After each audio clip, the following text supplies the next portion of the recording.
I'm gonna be honest, I really don't feel good about that. I know we won, but I don't feel complete from that one. I don't know what it is. Maybe it's because we gave up a 2-0 lead. Maybe it's because when I looked at the score sheet and I saw that Hughes played 16 minutes, I was like, really? He played 16? It felt like such a shorter amount of time than that. Maybe it's because of the power play and the... I don't want to say misplacement. I don't want to say mishandling. I just want to say that I wanted Quinn Hughes to play on the power play more. The Vancouver Canucks power play was 0 for 4 tonight, and Quinn Hughes only had a total of 54 seconds on the power play. Meanwhile, Alex Edler had 6 minutes. And I know that that's just how the power play works. We play the first unit, we play them out as much as they can, and then we get the second unit out there for the remaining time that the first unit is tired. Because the second unit, you know, we got guys like Pearson, we got Spooner, we got Granlund, but Hughes is on that power play. And to me, using the excuse of, yeah, well, Hughes is not out there because the second unit's not out there, it's ridiculous to me. I don't want to sit here and just ask, why don't you have Hughes on the first power play? Why is it Edler? Because it kind of makes sense having Edler, the overall best defender on the team, as our first power play guy, because it forces the other team's forwards to keep their minds out and not to just hang on to Besser and Pettersson.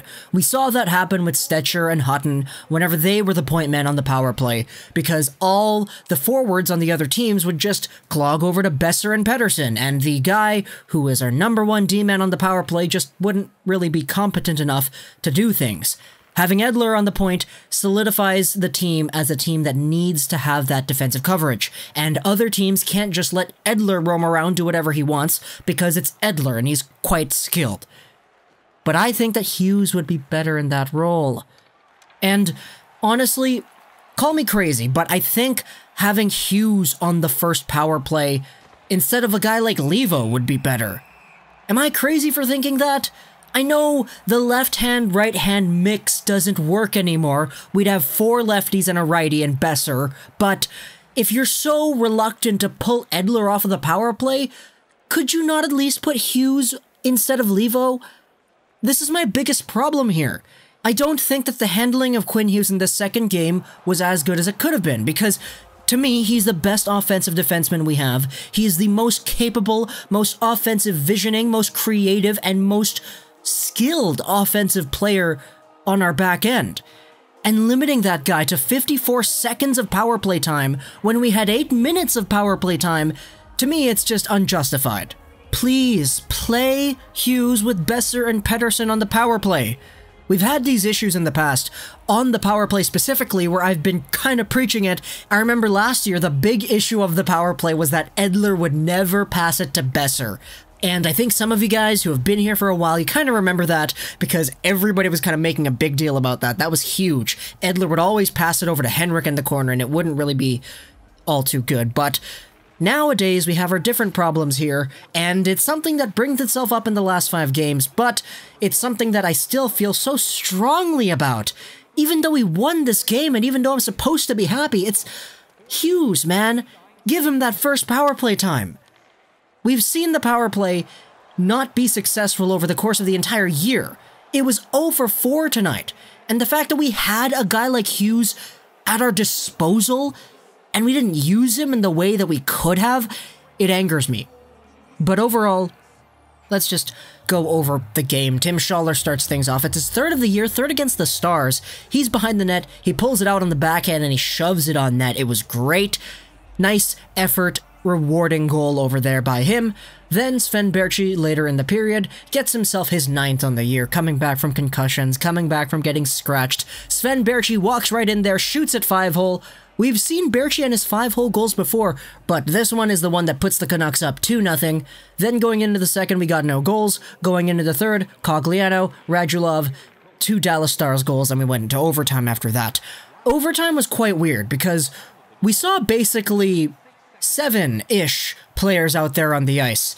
And it started off with the normal guys, Levo, Horvat, and Edler, and it makes sense to have Edler out there on the start of overtime because just in case the other team wins it, you have your best overall defenseman out there to control and whatever, but if I recall correctly, Hughes only had one shift in overtime, and I know it's short because it is 5 minutes, but Hughes played out there with Pettersson and Besser. Again, it was great.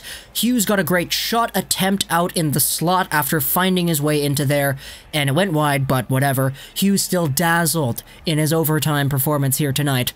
But Edler, my goodness, Edler was like the only defenseman other than Hughes that we played in the overtime. And Edler played with a combination of guys, Horvat and Spooner, Horvat and Levo, Pettersson and Besser. And eventually we ended up in a shootout where we had 8 shooters for each team. Quinn Hughes didn't go until round 7, which I was personally frustrated about too, but eventually it's our guy Marcus Granlund who gets the shootout goal. It's the only goal of the shootout. Jacob Markstrom stops 8 out of 8 Dallas Stars, and Khudobin, my goodness, he was incredible in this game. Incredible. But overall, the Vancouver Canucks win this one. It's a 3-2 shootout win. I really don't feel good about it, but it is what it is. We're already out of the playoffs, and now we're getting more points, and Hughes is not getting himself the playing time that I feel he deserves, but whatever. It's Travis Green's team. We'll have more time for Hughes next year, and in the next 4 games too. So, I guess that's alright, right? Jacob Markstrom ends things off here with 40 shots against and 38 saves. Great for him, a 950 save percentage. Khudobin, 935 save percentage. He had 31 shots, he saved 29. Great for him as well.